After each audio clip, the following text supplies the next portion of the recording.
자, 오늘은 하나님의 은혜에 보답하는 삶이라고 하는 주제로 말씀을 전하겠습니다. 자, 본문은 북이스라엘 왕 여호아하스에 대한 이야기입니다. 왕조표를 잠깐 이렇게 보시면, 왕조표 다 갖고 오셨죠? 여호아하스 어디 있어요? 여호아하스 여기 있죠? 여호아하스 예후 기억나시죠? 북이스라엘입니다. 남쪽 하다가 이제 다시 북이스라엘로 왔어요. 남쪽 유다 공부할 지난주까지. 북이스라엘의 예후가 이제 군사정변을 일으켜서 왕이 되지 않았습니까? 오므리 왕조를 심판하고 예후가 죽고 그의 아들 여호아하스가 왕이 될 때인데, 이때 이스라엘의 왕은 누구예요? 지난주 공부했던 요아스 죽는 것까지 다 공부했죠? 지난 시간에. 요아스인데 요아스가 40년 동안 왕노릇했는데, 요아스 23년, 요아스가 왕으로 즉위한 23년째 되는 해에 여호아하스가 북이스라엘의 왕이 됐다, 이렇게 기록되고 있습니다. 그래서 열왕기서는 남유다와 북이스라엘 왕들 교차적으로 계속 설명한다 그랬죠. 남유다 왕 쭉 하다가 다시 올라가서 북이스라엘 왕 쭉 하다가 이렇게 교차적으로 되기 때문에 그 왕조표를 보면서 이렇게 공부를 하셔야 돼요. 우리나라 사람들이 다 이제 태종, 태세, 문단세, 그다음 뭐 예성, 연중, 인명선, 광희, 숙경영 이건 다 외우잖아요. 정순, 원철, 고순 외워두시면, 이렇게까지 외우기는 어렵겠지만은 그래도 이제 성경 읽으면서 이렇게 아시는 게 중요합니다. 그래서 왕조표는 나눠 드렸으니까 혼자 집에서 개인적으로 성경 보시다가 이 사람 누구지? 그럴 때 보시면 돼요. 보시면서 같이 하고, 또 이제 한번 다시 홈페이지에 설교가 녹화되어 있으니까 다시 한번 들어보고, 그렇게 이제 자습해야지. 다시 복습하고 공부하고 그렇게 해야 됩니다. 자, 여호아하스라고 하는 사람은 특징이 있는데, 이 사람은 다급할 때는 하나님을 찾고 편안해지면 다시 하나님을 버리고 세상을 찾는, 어떻게 보면은 현대 그리스도인의 모습을 잘 보여주고 있습니다. 그럼 하나님 언제 잘 찾으세요? 막 급하고 힘든 일 있으면 하나님 찾고, 또 좀 세상 편해지면 세상으로 가고, 우리 인간의 그런 죄성이 있어요. 죄성이. 우리 아행교인들은 안 그런 줄로 믿습니다. 아멘도 안 하시죠. 양심은 있으셔가지고. 자, 유다왕 요아스 23년에 여호아하스가 이스라엘의 왕이 됐습니다. 1절 읽어봅니다. 1절 시작.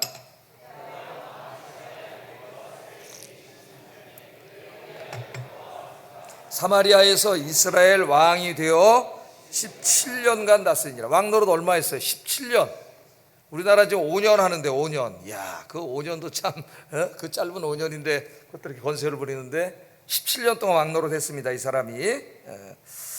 자, 요아스 23년에 왕이 됐다, 이렇게 성경은 그렇게 이야기하고 있습니다. 자, 그러면 여호아하스는 어떤 왕이었는가? 왕이 됐는데, 왕이 되는 게 중요한 게 아니라 하나님 앞에 어떻게 살았냐가 중요해요. 우리 인생은 내가 이 세상에 뭐냐가 중요하지 않아요. 하나님 앞에 내가 그 뭐가 돼서 뭐가 되는 건 상관없습니다. 아무거나 되든 어떻게 살았냐가 중요한 거예요. 하나님 앞에 어떻게 살았냐, 이게 제일 중요해요. 여러분, 하나님 앞에 어떻게 살고 있습니까? 그거보다 중요한 건 없어요. 자, 어떻게 살았는지 2절 한번 읽어보겠습니다. 시작. 이스라엘에게 범죄하게 한 느밧의 아들 여로보암의 죄를 따라가고 거기서 떠나지 아니하였으므로. 뭐라 그랬어요? 여호와 보시기에 악을 행했다. 왕이었는데, 한 인간이 올라갈 수 있는 최고의 자리에 올라갔는데, 근데 하나님 앞에서는 악인이었다 그겁니다. 악을 행했고요. 그 어떤 악을 행했냐면은 느밧의 아들 여로보암의 죄를 따라갔다 그랬어요. 여로보암 누구예요? 북이스라엘을 세운 사람이죠. 세운 사람. 물론 이제 그 자식들이 계속 왕노릇하는 건 아니죠. 계속 쿠데타가 일어나가지고 지금 다른 사람들이 왕노릇하고 있지만은 북이스라엘을 세운 사람입니다. 여로보암이. 그 여로보암의 길을 갔다, 그렇게 말하고, 여로보암의 길을 갔다. 여로보암의 길이 뭐예요? 여로보암 그럼 뭐 생각나요? 저 북쪽으로 단, 남쪽으로 베델에다가 뭘 만들었어요? 금송아지 만들었잖아요. 금송아지 왜 만들었어요? 자기 북이스라엘 백성들이 절기 때마다 예루살렘 성전으로 가야 되잖아요. 그럼 그들의 마음이 유다 왕한테 뺏기면 자기의 권력을 빼앗길까 봐 이게 두려웠던 겁니다, 항상. 그래서 자기 백성들을 예루살렘으로 못 가게 하려고 자기가 막 만든 거예요. 성전도 자기가 만들고 금으로 송아지 만들어 놓고 이게 하나님이다, 여기 가서 예배 드려라, 자기가 만든 거예요, 여로보암이. 그게 지금 계속 이스라엘 발목을 잡고 있는 죄악입니다. 이 금송아지 우상이. 금송아지 우상 왜 만들었어요? 자기 권력을 유지하기 위해서 만든 거예요. 자기 권력. 이 왕들이 제일 사랑하는 게 자기 권력이잖아요. 자, 여호아하스가 그 여로보암의 길로 갔다는 건 그 길로 갔다는 건데 누가 생각납니까? 여호아하스의 아버지 예후가 생각나잖아요. 예후. 예? 예후는 왕이 된 후에 좋은 일도 했습니다. 예후가 한 좋은 일 뭐예요? 하나님의 선지자 보내서 기름 부었잖아요. 비록 정변으로 왕이 됐지만 좋은 일 한 게 뭐예요? 오므리 왕조에서 갖다 놓은 모든 바알과 아세라 신상들을 다 때려 부수고 그 선지자들을 다 잡아 죽였어요. 그래서 그 바알과 아세라 신상을 몰아냈습니다, 북이스라엘에. 그리고 하나님의 말씀에 순종해서 오므리 왕조에 대한 심판을 대행했어요, 예후가. 거기까지는 잘 했습니다. 거기까지는. 그런데 이 여호아하스의 아버지인 예후가 못한 게 뭐가 있었어요? 예? 금송아지를 헐지 않았더라. 금송아지 나오잖아요. 왜 금송아지 안 헐었어요? 똑같아요, 이유와 목적은. 북이스라엘 왕들은 항상 뭐가 두려웠습니까? 예루살렘 성전이 남쪽에 있어요, 남쪽에. 근데 하나님은 절기 때 3번은 이스라엘 20세 이상 남자들이 오라 그랬습니다. 그냥 그걸로 가야 돼. 이스라엘 백성들이 다 가면은 어떻게 돼요? 북이스라엘로 마음이 넘어갈까봐 이게 항상 불안한 거예요. 그래서 이 예후도 그 바알과 아세라상 부수고 뭐 하나님의 심판을 대행하고 이런 일까지는 했는데 금송아지를 때려 부수는 일을 마지막으로 해야 이제 다 하는 건데 이걸 하려니까 권력을 뺏길까봐 두려운 거예요. 백성들이 마음이 절로 넘어갈까봐. 그러니까 이거는 못 하는 거예요. 못 하는 거예요. 그래서 그때도 공부했죠. 그 사람은 하나님 사랑하는 사람이 아니라 하나님보다 권력을 더 사랑하는 사람이다. 그래서 여러분은 하나님보다 더 사랑하는 게 뭐가 있냐 제가 물어봤습니다. 예? 그게 우상이다, 우상. 그게 현대인들은 돈일 수도 있고 권력일 수도 있고 다양한 것일 수가 있겠죠. 자, 그래서 하나님께서는 예후 말년에 예후를 심판하셨어요. 여러분 열왕기하 10장 32절 36절에 보면은 하나님께서 예후를 깨닫게 하기 위해서 아람 왕 하사엘을 통해서 이 북이스라엘을 치셨다고 얘기하고 예후가 많은 영토를 잃었다고 이야기합니다. 그러니까 예후가 이 금송아지를 안 때려 부시기 때문에 하나님이 이제 깨닫게 하시는 거예요. 여러분 아직 안 때려 부순 거 있습니까? 하나님 섬기는데 무진장 방해가 되고 하나님 말씀대로 사는데 방해가 되는데 내가 너무 사랑하는 거야, 이게 세상적으로. 그거 안 때려 부수면은요, 여러분 평생 그렇게 살 수밖에 없어요. 이 예후에게는 또 그의 아들 여호아스에게는 그게 왕권이에요. 권력입니다. 그러니까 하나님 깨닫게 하려고 깨달을 때 어떻게 해요? 아람 군대를 동원해 가지고 이스라엘 치게 하는 거죠. 하나님 종종 사용하시는 방법이에요. 그래서 영토들을 많이 잃었다 그랬어요. 지도를 보면은 자, 예후 때 북이스라엘이 이만큼이었습니다. 이만큼 영토가 있었는데 예후가 자기 왕권을 유지하기 위해서 금송아지를 섬기게 했을 때 아람 군대가 북에서 쳐들어와 가지고 어디를 뺏어갔어요? 거기 성경 구절에 나오는 이쪽 땅, 요단강 동편에 있는 땅을 다 뺏어갔습니다. 여기는 시뻘건 게 이렇게 나라를 빼앗긴 거예요. 그러니까 나라가 상당히 빼앗긴 거예요. 축소됐죠. 그러니까 잘 생각해 보세요, 여러분.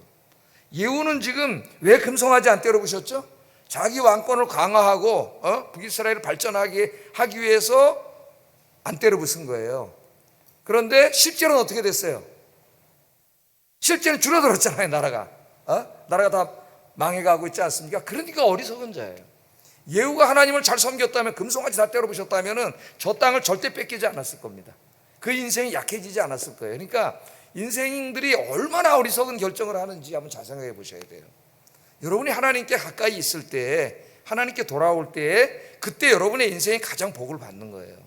근데 장깨를 부려가지고 내가 가지고 있는 소중한 세상의 것들을 안 잃어버리려고 때로는 하나님을 희생시켜버리는 거예요.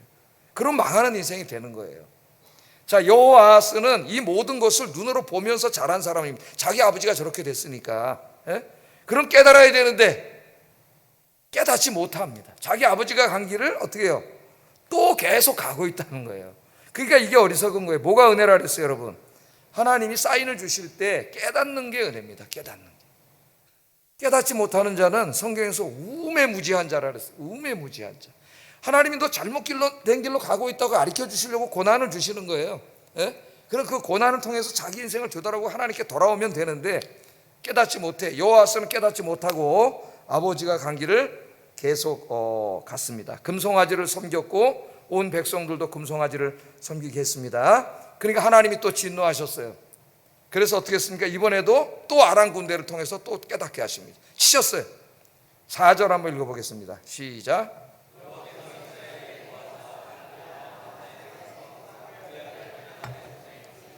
이는 그들이 학대받음을 보셨습니다.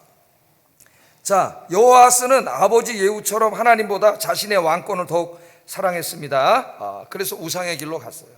자, 오늘 이 부자를 보면서 아버지를 보면서 절로 가면 안 되는구나 이걸 깨달아야 되는데 어리석은 자는 그걸 깨닫지 못해요. 그 길을 또 답습하고 있어요. 그 길로 가다 아버지가 저렇게 다 쭈그러들었는데 깨닫지 못하는 거예요. 그 자식 세대에서. 예? 여러분, 내가 가장 사랑하는 것, 내가 가장 소중하게 여기는 것, 내 삶의 최우선을 차지하는 것, 그것이 하나님이 아니라면은 다 우상이에요. 우상. 부셔야 됩니다, 여러분. 부시지 않으면 절대로 하나님 앞에 돌아올 수 없어요. 다 부셔버리기를 주의 이름으로 축복합니다.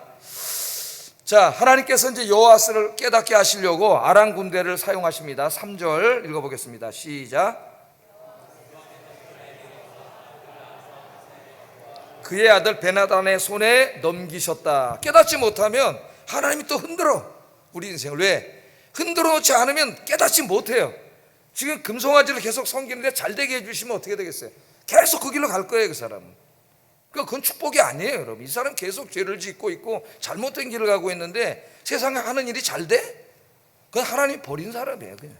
그게 축복이 아니에요, 여러분. 하나님이 사랑하는 자면 그때 어떻게 합니까? 매를 드십니다. 매를 들어서 돌아오게 해요. 그러니까 매를 맞지 않는 자는 사생활을 했어요. 하나님 사생활. 하나님 때려서라도 돌아오게 하셔요. 그래서 아람 군대를 청해서 치셨습니다. 자, 아람 군대가 쳐들어와서 다급해졌어요. 지금 여호아스가. 그랬더니 어떻게 하고 있습니까? 4절 한번 읽어보겠습니다. 시작. 여호와께 간구하매 여호와께서 들으셨으니 이는 그들이 학대받음을 보셨습니다. 그렇게 말합니다. 자, 열왕기 저자는 여호아스가 기도했다 그랬어요. 자, 이 금송아지 섬기던 이 사람이 급해지니까 어떻게 했어요? 아람 군대가 막 쳐들어오고 급해지니까 하나님 앞에 나가서, 다급해지니까 하나님 앞에 나가서 회개하고 기도했다는 겁니다. 그런데 우리 하나님이 어떻게 하셨어요? 기도했더니 그의 기도를 들어주셨다는 거예요. 우리 하나님은 그렇게 좋으신 하나님. 여호아스 같은 자가 금송아지 섬기고 이렇게 하던 자가 다급해지니까 하나님께 회개하고 돌아와서 하나님 살려주세요 하고 기도했더니 하나님은 그 기도를 들어주셨다는 거예요. 그게 하나님의 마음이에요, 여러분. 하나님의 마음. 하나님 우리를 심판하기 원하시는 분이 아니라 사랑하기를 원하십니다. 복 주시기를 원하시는 분이에요. 그래서 하나님이 기도를 들어주셨습니다. 자, 어떻게 했느냐? 5절 한번 읽어보겠습니다. 시작.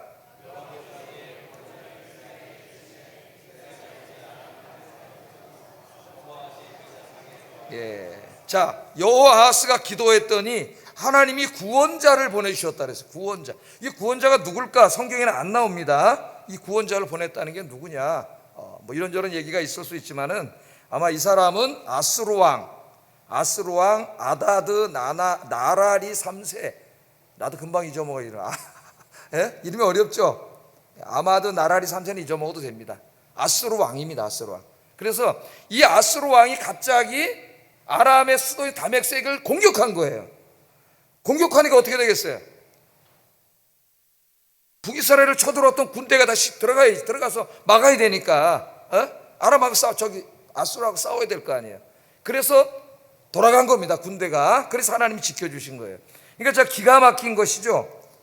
자, 보세요. 여호아스가 우상 섬길 때 하나님이 이 아람을 통해서 치셨어요. 베나닷을 통해서 치셨더니 여호아스가, 잘 보세요, 우리 생활하고 똑같습니다. 하나님 잘못했다 그러고 기도했어요. 기도했더니 하나님이 응답을 해주셔 구원자를 보내주셨는데 어떻게 보내주셨냐면은 저 아스루 왕의 마음을 움직여가지고 아람을 치도록 만들었어요. 치도록. 그래서 아스루가 쳐들어오니까 아람 군대가 북이스라엘에 와 있다가 다 자기 나라로 돌아가 버리게 했단 말이에요. 그러니까 우리가 기도하면은 하나님은 그걸 기쁘게 여기시고, 하여튼 아수르 군대를 이용하든 뭘 하든 하여튼 누구의 마음으로 움직이시든 하나님이 응답해 주신다는 겁니다. 할렐루야. 에? 이게 중요한 거잖아요, 여러분. 제일 중요한 게 뭐예요? 이렇게 설교를 듣고 자신을 돌아보고 하나님께로 돌아오는 것, 그것보다 더 중요한 건 없어요, 우리 인상에서. 회개하고 하나님께 돌아오면은 하나님이 이렇게 말씀하셨어요. 어떻게? 역대하 7장 14절 읽어보겠습니다. 시작.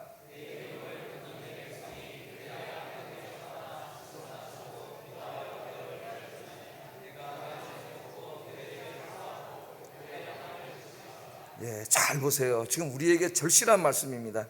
내 이름으로 일컫는 내 백성이 그들의 악한 길에서 어떻게 해요? 머무르면 안 돼요. 떠나 스스로 낮추고 기도하며 내 얼굴을 찾으며 어떻게 한다고요? 내가 하늘에서 듣고 그들의 죄를 용서해 주고, 그 다음에는 그들의 땅을 고쳐주겠다. 그렇게 말씀을 했습니다. 오늘 이 말씀을 들으면서 늘 하나님 앞에 자신을 돌아보면서 겸비하게 무릎 꿇고 주님께로 돌아와 기도하시는 여러분 되기를 주의 이름으로 축복합니다. 그런데 여호아하스는 하나님의 은혜로 이제 구원을 받았어요. 또 편안해졌습니다. 편안해지니까 도로하면 타불이라 하면 안 되겠고, 도로 옛날 또 따라갔어요. 급할 때는 하나님 찾고 또 편안해지니까 떼돌아가네. 그런 사람들 많이 봤습니다. 6절 한번 읽어보겠습니다. 6절 시작.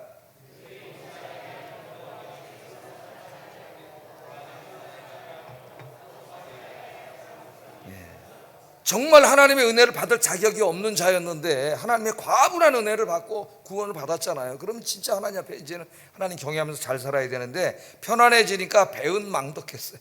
하나님의 은혜를 잊어먹었습니다. 그리고 또 옛날 삶으로 돌아갔어요. 그랬더니 하나님이 어떻게 하셨어요? 또 치셨어요. 또 7절 읽어보겠습니다. 시작.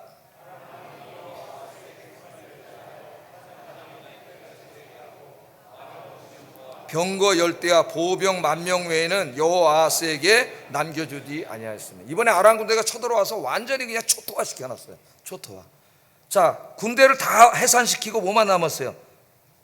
한번 보세요. 거기 마병 그러니까 말 타는 기병 50명밖에 안 남겨놨어요. 50명. 그 다음에 또 뭐예요? 병거 10대밖에 안 남겨놓고 보병 10,000명만 남겨놓고 모든 군대를 해산시켜버렸습니다. 일어날 수 없게 만들었어요. 그런데 거기 보면은 마치 뭐같이 만들었다고요? 타작마당에 티끌같이 되었다 그래요. 타작마당. 이 사진 한번 보세요. 타작마당. 도시 사는 사람들은 잘 모르네. 저 같은 사람은 타작할 때 저렇게 하늘로 날리면은 밑으로 알곡이 떨어지고 뭐만 날아가요? 저 쌓이는 건 다 뭐예요? 찌꺼기지. 알곡이 없는 쭉쟁이. 티끌들 저거. 저 날리 아무 쓰잘데기 없는 거. 알맹이는 다 망하게 하고 저 티끌 같은 아무 쓸모없는 존재가 됐다. 아무 쓸모없는 존재가. 하나님 떠나면은 이렇게 됨을 성경은 우리에게 가르쳐주고 있습니다. 그래서 우리들은 어떻게 살아야 되느냐?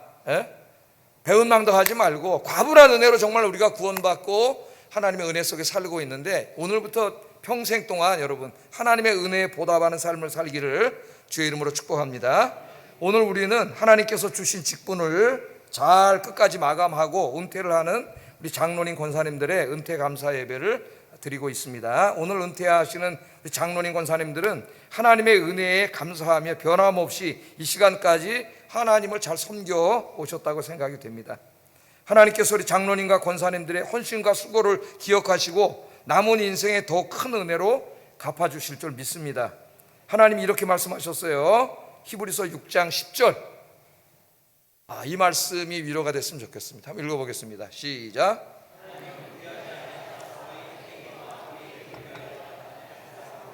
성도들을 섬긴 것과 이제도 섬기고 있는 것을 잊어버리지 아니하시느니라.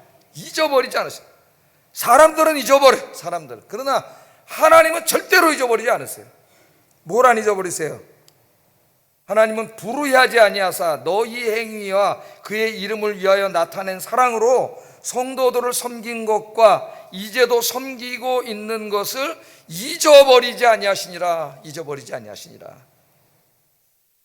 우리 장로님 권사님들이 평생 동안 이제 직임을 맡아가지고 하나님 전을 섬겨 오셨는데 하나님이 잊어버리지 않으시고 갚아주실 줄로 믿습니다. 시편 92편 12절 15절처럼 하나님이 이런 복을 주실 줄 믿습니다. 같이 한번 읽어보겠습니다. 시작.